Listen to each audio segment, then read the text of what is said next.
저는 경기도 광명에 사는 30대 중반의 여자입니다. 저는 무려 8년이나 사귄 남자친구와 파혼했어요. 그와 파혼한 이유는 시누이의 말도 안 되는 예단 요구 때문이었어요. 지금도 그 몰상식한 요구만 생각하면 자다가도 벌떡벌떡 일어나게 되네요. 지금부터 제가 어떤 일을 겪었는지 말씀드릴게요. 제 직업은 공무원입니다.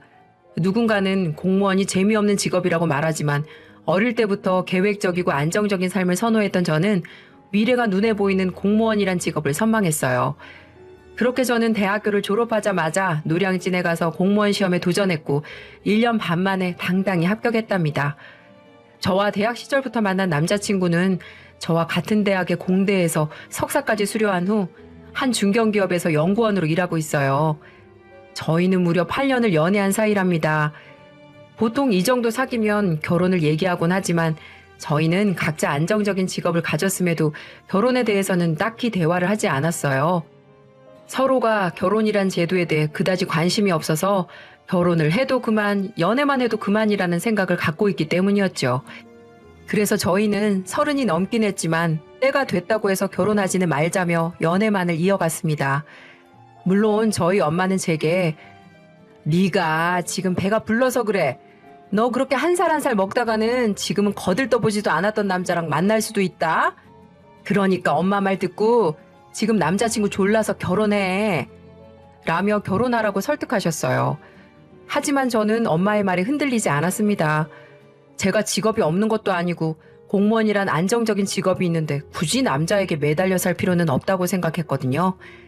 친구들이 하나 둘씩 시집갈 때는 약간 흔들리긴 했지만 저는 아내나 엄마로서의 삶보다는 저 자신으로서의 삶이 좋았기에 공직에 근무하며 커리어를 쌓아 나갔어요. 물론 세상이라는 게 제가 고집을 부린다고 마음대로 되는 건 아니더군요. 저희 커플은 오래 사귄 만큼 양가에서도 저희가 사귄다는 사실을 알았는데 가끔씩 남자친구의 집에 놀러 가면 어머님께서 아가, 언제 우리 태성이랑 결혼할 거니? 너희들도 이제 적은 나이 아닌데 연애 그만하고 가정을 꾸려야지. 결혼이란 것도 다 때가 있는 거란다. 라며 결혼을 종용하시는 거예요. 게다가 종종 명절에 부르기도 하고 지방 경조사에도 참석시키면서 마치 예비 며느리처럼 대하셨어요. 챙겨주시는 건 고마웠지만 실제로 남자친구와 결혼을 할지 안 할지는 알 수 없었기에 저는 다소 부담감을 느끼고 있었어요. 상황이 그렇게 되니 남자친구도 은주야, 우리 그냥 결혼할까? 이렇게 계속 사귀는 거나 결혼해서 사는 거나 딱히 차이도 없잖아. 애는 상의해서 천천히 가지거나 아예 안 가져도 되는 거고 라며 제게 슬슬 결혼 얘기를 하더군요. 분위기가 그렇게 형성되니 저도 휩쓸렸어요. 그렇게 저희는 결혼에 대한 얘기를 했고 양가에서는 저희를 예비사위, 예비며느리로 대했습니다. 하지만 아들의 여자친구던 사람이 예비며느리가 되니 대우가 좀 달라지더군요. 그것도 안 좋은 방향으로 말이죠. 예비 시어머니는 며느리가 이런 것 정도는 해야 한다면서 주말에 불러 이것저것 시키기도 하셨고요. 살짝 거슬리긴 했지만 남자친구도 사위 노릇을 하니까 일단 참았습니다. 하지만 예비 시누이의 태도는 상당히 불쾌하더군요. 예비 시누이는 남자친구의 여동생이지만 제 고등학교 5년 후배이기도 했어요. 물론 명문 고등학교이던 저희 학교가 실업계로 전환되고 소위 말해 똥통학교가 되면서 같은 고등학교라고 할 수는 없지만 일단 후배는 후배였어요. 실제로 예비 시누이는 저를 언니 하면서 따르기도 했고요. 하지만 제가 예비 며느리가 되고 본인은 예비 시누이가 되니까 태도가 180도 달라지는 겁니다. 새언니, 헤이라뇨. 아무리 우리가 오래 알고 지냈다지만 말이 너무 짧은 거 아니에요? 저희가 무슨 콩가루 집안도 아니고 따질 건 따져야죠. 그러니까 앞으로는 존댓말 꼭 써주세요. 알았어요? 예비 시누이는 결혼을 하기도 전부터 저를 들들 볶으려고 했어요. 물론 저도 지킬 건 지키는 사람이라 존댓말을 쓸 생각이긴 했지만 결혼도 하기 전에 벌써 이렇게 나오니 화딱지가 나더군요. 학창시절에 만났으면 말도 못 붙일 기집애가 말이죠. 문제는 남자친구가 저런 예비 시누이의 태도를 보고도 별말이 없다는 거였습니다. 참다 못한 제가 오빠, 헤이 저러는 거 좀 뭐라고 해야 하는 거 아니야? 내가 말하기 어렵다는 거 뻔히 알면서 왜 가만히만 있는 건데 오빠도 시댁 식구다 이거야? 라고 말했습니다. 그러면 남자친구는 아유, 내가 무슨 시댁 식구라서 그러냐? 그냥 태희 쟤가 어렸을 때부터 구제불능이라 그렇지. 알잖아, 제 성격 더러운 거. 라며 그냥 좋게 넘기자고 하더군요. 답답하긴 했지만 남자친구의 말이 틀린 건 아니었어요. 예비 시누이는 어렸을 때부터 평범한 사람은 아니었거든요. 중고등학교 때는 소위 말해 일진이었고 술, 담배도 즐겼고 성인이 되자마자 몸에 무시무시한 문신을 휘감았어요. 남자들이 해도 보기 싫을 문신을 여자가 하니까 참 보기 싫었죠. 그런 품행을 가진 사람이 성격은 괜찮았을까요? 대학조차 가지 않은 예비 시누이는 알바 한 번을 제대로 하지 않고 매일매일 놀러 다니며 인생을 허비하기 바빴어요. 하는 거라고는 남자들이랑 모여서 춤추고 술 마시는 것뿐이었죠. 그런 막장 인생을 살던 예비 시누이가 어느 날 갑자기 승무원이 되겠다고 하더라고요. 그러더니 승무원을 양성하는 학원에 등록하고 뻔질나게 드나들긴 하더군요. 문제는 승무원을 준비하는 동안 드는 돈을 전부 남자친구에게 뜯어낸다는 점이었어요. 학원비, 유니폼비, 용돈, 심지어 화장품 비용까지 알뜰하게 뜯어가더군요. 저는 그게 참 못마땅했어요. 남자친구와 평생 애인으로 지낸다면 알 바 아니지만 결혼 얘기가 이렇게 오가는 판에 남자친구의 돈이 자꾸 새는 게 보기 좋을 리가 있겠어요. 하지만 결혼 전부터 제게 트집 잡아대는 예비 시누이와 갈등을 빚기 싫었기에 잠자코 있었습니다. 워낙 실증을 잘 내는 사람이라 그러다 말겠지 하고 생각한 거였죠. 하지만 예비 시누이는 정말 승무원이 될 마음이 있었는지 학원을 꾸역꾸역 다니더군요. 그렇게 남자친구와의 결혼 날짜가 슬슬 다가왔고 그러면서 예비 시누이의 갑질은 점점 더 심해졌답니다. 문제는 옆에 있던 예비 시어머니까지 갑질을 하려 든다는 점이었어요. 그걸 가장 강하게 느낀 건 다름 아닌 예단을 준비하는 과정에서였어요. 저는 결혼 전부터 양가에 말씀드렸어요. 만약 결혼을 한다면 결혼에 관한 허례허식들을 최소화하겠다고요. 그중에는 당연히 예단이 포함되었고 저는 불필요한 예단을 하지 않겠다고 못 박았어요. 예비 시어머니 역시 아유 그럼 당연하지. 내가 그렇게 꽉 막힌 사람인 줄 아니? 누가 요즘 예단 챙긴다고 다 필요 없으니까 그냥 몸만 들어오면 된다 라고 하셨어요. 하지만 결혼식 날짜가 슬슬 다가오자 태도가 변하셨어요.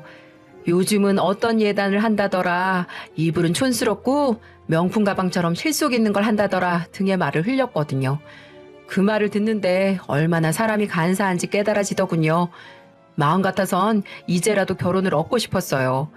하지만 저는 돈으로 갈등을 막는 거라 생각하며 화를 참았습니다. 하지만 억눌러 참던 제 화가 폭발한 적이 한 번 있었어요.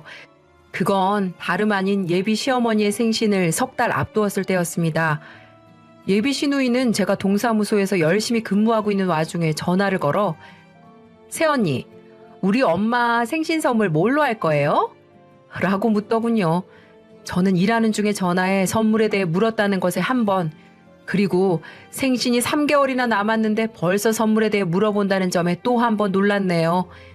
그래서 저는 아직 생신이 많이 남았으니 생각해보고 결정하겠다고 했습니다.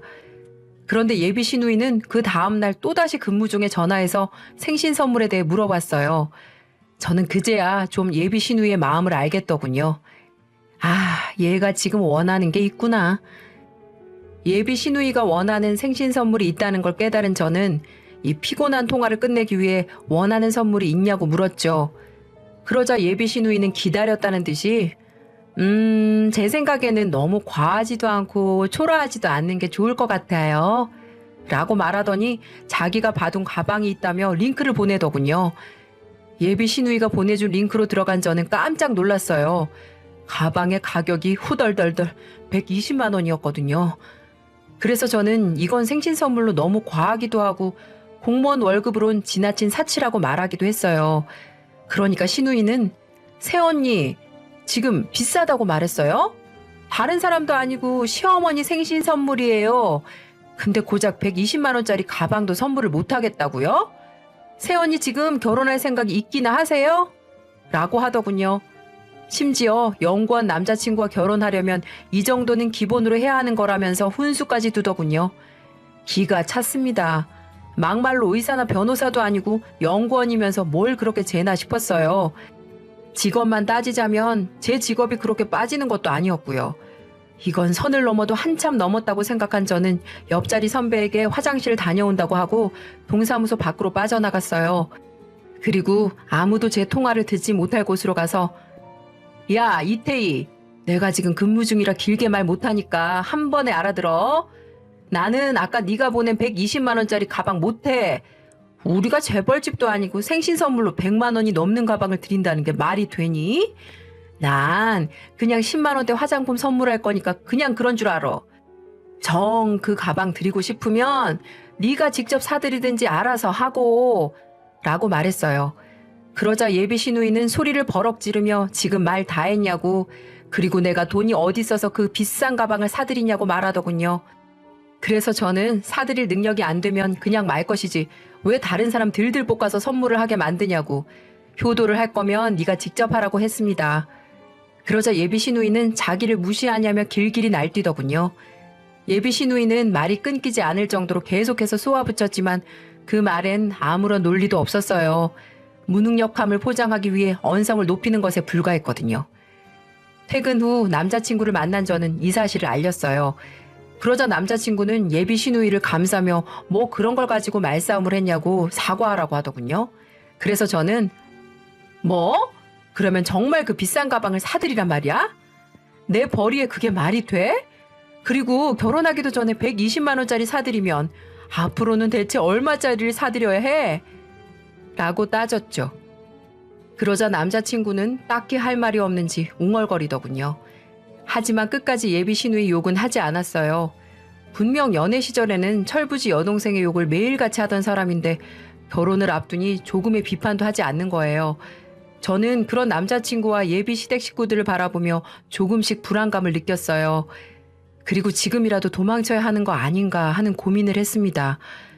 그렇게 결혼식을 3개월 앞두었을 때 일이 터졌어요. 평일 내내 근무를 하고 토요일에 늦잠을 푸지게 자고 있는데 핸드폰이 울리는 거예요. 누군가 싶어 화면을 봤더니 예비 시어머니인 거 있죠. 전화를 받아보니 할 얘기가 있다며 점심을 같이 하자고 하시더군요.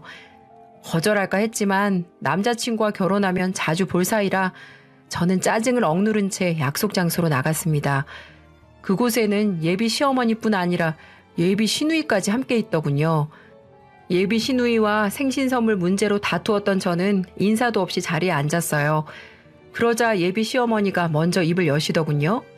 이제 몇 개월 후에 결혼하면 한 가족이 되는 거나 마찬가지인데 이렇게 지내서야 되겠니? 그래서 식 올리기 전에 풀라고 자리 만들었다. 그러니 괜히 결혼식 분위기 망치지 말고 여기에서 다 풀고 가자꾸나. 예비 시어머니의 말씀이 떨어졌지만 저와 예비 시누이는 아무런 말이 없었어요. 자존심 탓에 먼저 사과를 하고 싶지 않았던 거죠. 잠깐의 정적 후 먼저 입을 연 건 저였어요. 그래도 제가 언니니까 먼저 사과하기로 했죠. 아가씨, 그때 일은 미안했어요. 아가씨가 어머님 기쁘게 해드리려고 미리 계획 세운 건데 제가 괜히 예민하게 반응했어요. 미안해요. 늦었지만 이제라도 사과드릴게요. 솔직히 미안한 점은 별로 없었지만 예비 시어머니께서 자리를 만들어주기도 하셨으니 저는 풀려고 했어요. 하지만 예비 시누이는 풀 마음이 전혀 없는지 그때 제가 했던 말들을 조목조목 반박하며 제 속을 긁더군요. 새언니는 제가 뭐 게을러 터져서 일을 안 하는 줄 알아요? 우울증 때문에 그래요. 우울증 때문에. 그것만 아니면 저도 밖에 나가서 진작 돈 벌고 새언니한테 손 벌리지 않고 엄마한테 선물 드렸다고요. 근데 그런 저를 그렇게 무능한 백수 취급하면서 꼽을 줘요? 예비 시누이는 화해를 하는 게 아니라 말다툼을 반복하려는 듯 했어요. 저는 우라가 치밀었지만 꾹꾹 누르며 그럴 의도가 아니었지만 그렇게 들렸다며 미안하다고 말했죠. 그렇게 몇 마디를 더 쏘아붙이던 예비 시누이는 갑자기 미안하면 나 문신 좀 지우게 돈 좀 보태주든가요. 갑작스러운 말에 뻥찐 저는 무슨 말이냐고 물었죠. 그러자 예비 시누이는 자기가 승무원 학원을 수료하고 면접을 봐야 하는데 어릴 때 했던 문신들 때문에 면접을 못 가겠다는 겁니다. 그래서 문신을 지울 돈이 필요한데 그 돈을 제게 해달라는 거예요. 어처구니가 없어서 자기가 철없이 온몸에 문신을 휘감아 놓고 아무런 관계도 없는 저한테 왜 문신 지을 비용을 달라고 할까요? 저는 일단 문신을 지우는데 얼마나 필요하다고 물었습니다. 그러자 문신이 워낙 많고 한꺼번에 지워지는 게 아니라 1,000만 원은 필요하다고 하더군요. 아니, 아가씨, 1,000만 원은 너무한 거 아니에요? 제가 웬만하면 좀 보태려고 했는데 그건 좀 심했죠. 어떻게 저한테 1,000만 원을 달라고 하세요? 저는 돈 빨아먹는 거머리 같은 예비 시누이를 떼어내기 위해서라도 문신 제거 비용을 좀 주려고 했어요. 인심 써서 200~300 정도는 예상했었죠. 그런데 1,000만 원이라니? 아무리 마음을 넉넉하게 먹는다고 해도 그건 아니었어요. 그때 예비 시누이는 회심의 카드를 꺼내듯 예단 얘기를 꺼내더군요. 어차피 새언니 결혼할 때 우리 가족들한테 예단 해줘야 할 거 아니에요. 그 안에는 제 목도 있을 테고. 그러니까 눈 딱 감고 1,000만 원 쓰세요. 혹시 알아요? 제가 잘 나가는 승무원 돼서 의사라도 물어올지. 그렇게만 되면 새언니도 덕볼 수 있는 거잖아요. 예비 시누이는 말도 안 되는 소리를 아무렇지 않게 늘어놓더군요. 예비 시어머니 또한 합의된 사안이었는지 조용히 듣고만 있었고요. 저는 그제야 꿀맛 같은 토요일에 저를 불러낸 이유를 깨달았답니다. 예단비로 자기 딸내미 몸에 새겨진 문신 지울 돈을 뜯어낼 생각이었던 거죠. 일단 알았어요. 오빠랑 잠깐 통화 좀 하고 올게요. 기분이 완전 상했던 저는 일단 남자친구와 대화를 해보겠다고 말하고 밖으로 나왔어요. 그리고 곧장 남자친구에게 전화해 자초지종을 설명했죠. 하지만 말 하나 많아더군요. 가재는 개편이라고. 남자친구는 묻지도 따지지도 않고 그 정도 돈은 그냥 해주는 게 마음 편하다고 하더라고요. 어쩔 수 없었던 저는 시댁 식구들이 있는 곳으로 다시 가서 해줄 테니 예약을 잡으라고 말했습니다. 그 말을 하자마자 예비 시어머니와 예비 시누이의 입꼬리가 쭉 찢어지더군요. 좋아 죽는 거예요. 그렇게 다음 주 저희 셋은 문신을 지워주는 병원에 갔습니다. 그곳 역시 상담을 전문으로 하는 실장이 있었고, 이게 원래 1,500만 원은 줘야 하는 건데 특별 할인이 들어가서 1,000만 원으로 할인을 해준 거다. 이런 식의 입발린 소리를 하더군요. 근데 그때 같이 일하는 동사무소 직원이 전화가 오는 겁니다. 그래서 저는 신우이에게 카드를 넘기고 밖으로 통화를 하기로 하고 나왔어요. 그런데 잠시 후 결제가 되었는지 핸드폰에서 청량한 알림 소리가 나더군요. 12개월 할부로 잘했나 확인하려던 저는 깜짝 놀라고 말았어요. 1,000만 원이 써 있어야 할 금액란에 무려 1,500만 원이 적혀 있었거든요. 깜짝 놀란 저는 병원으로 뛰어 올라갔어요. 그러자 예상했다는 듯 예비 시어머니와 예비 시누이가 실실대며 웃고 있는 겁니다. 저는 곧장 왜 1,000만 원이 아니라 1,500만 원인지 물었어요. 그러자 예비 시누이가 애교를 잔뜩 부리더니 아우 에이 새언니, 결혼식 때 오빠 친구들도 오는데 그냥 갈 수 없잖아요. 그래서 피부관리 코스 몇 개 추가로 더 결제했어요. 괜찮죠? 라고 하더군요. 그 말을 듣는데 이성이 툭 끊겼습니다. 본인 결혼식도 아닌 주제에 남의 돈으로 500을 말도 없이 긁었으니까요. 화가 난 저는 제게 찰싹 달라붙은 예비 시누이를 확 밀쳐버리고 피부과 실장에게 갔어요. 그리고 모든 결제를 취소해달라고 했죠. 그러자 예비 시누이가 득달같이 달려와 새언니 지금 뭐 하는 거예요? 그걸 왜 취소해요? 라고 하더군요. 하지만 저는 무시하고 얼른 취소나 해달라고 했죠. 시누이는 알았어요. 미안해요. 그러니까 문신 제거는 놔두고 피부관리 코스만 취소해요. 그러면 되잖아요. 하지만 저는 전부 취소해달라고 했어요. 그러자 예비 시어머니가 제 팔을 붙잡고는 너 지금 뭐 하는 거니? 너 우리 태성이랑 결혼 안 할 거야? 만약 너 이거 취소하면 결혼 안 시킨다? 라고 하더군요. 그래서 저는 아줌마 분위기 파악이 안 돼요? 나 지금 그거 각오하고 취소하는 거야 라고 했습니다.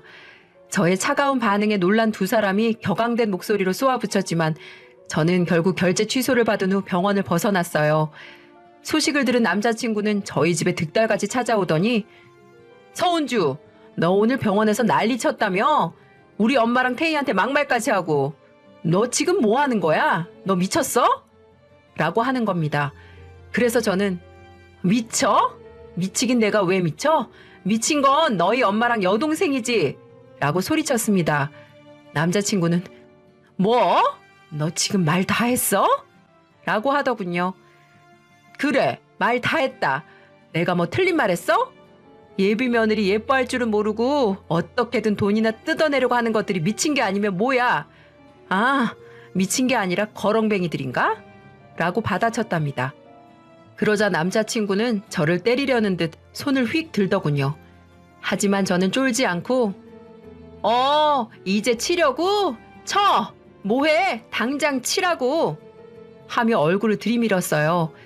하지만 남자친구는 결국 저를 때리지 못하고 집으로 돌아갔습니다. 일주일이 지나자 시댁 식구들은 태도를 완전히 바꿨어요.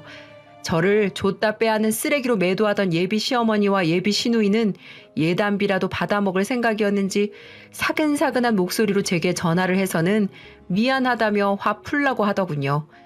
하지만 전 절대 그럴 수가 없었죠.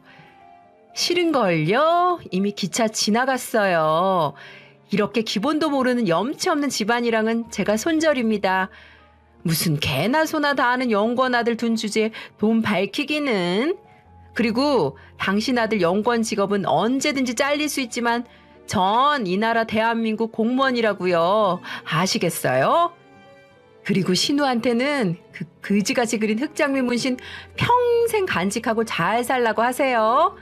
어차피 어머니는 그 문신 지워줄 능력도 안 되시잖아요.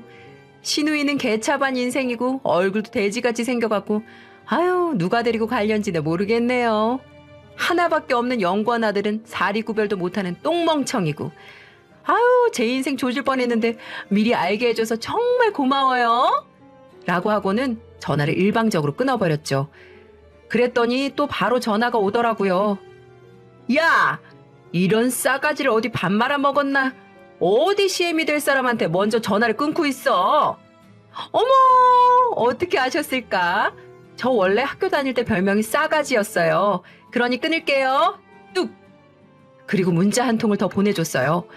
김정자 씨, 저 당신 아들하고 파혼합니다. 그러니 질척거리지 마세요. 정말 속이 뻥 뚫리듯 통쾌했답니다.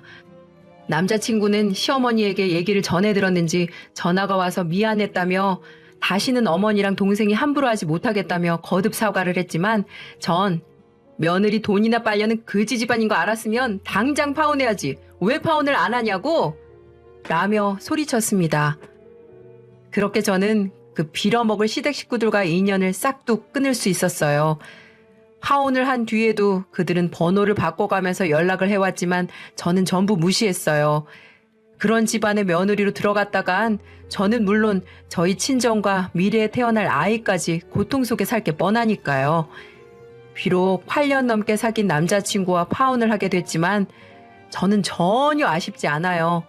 오히려 조상님이 결혼 전에 나를 구했구나 이런 생각뿐이라니까요. 이제는 직장 다니며 제가 하고 싶은 거 다 하고 제 자신에게 투자를 많이 하려고 합니다. 요즘 이런 생각이 많이 들더라고요. 제가 병들고 죽으면 무슨 소용인가 이런 생각 말이에요. 그래서 이럴 때일수록 제 자신을 가장 아끼면서 소중하게 여기며 하고 싶은 거 다 하고 살아야겠다는 생각이 드는 요즘이네요. 이 사연 들으시는 모든 분들 항상 건강하시고 제 긴 사연 지금까지 함께해 주셔서 감사합니다.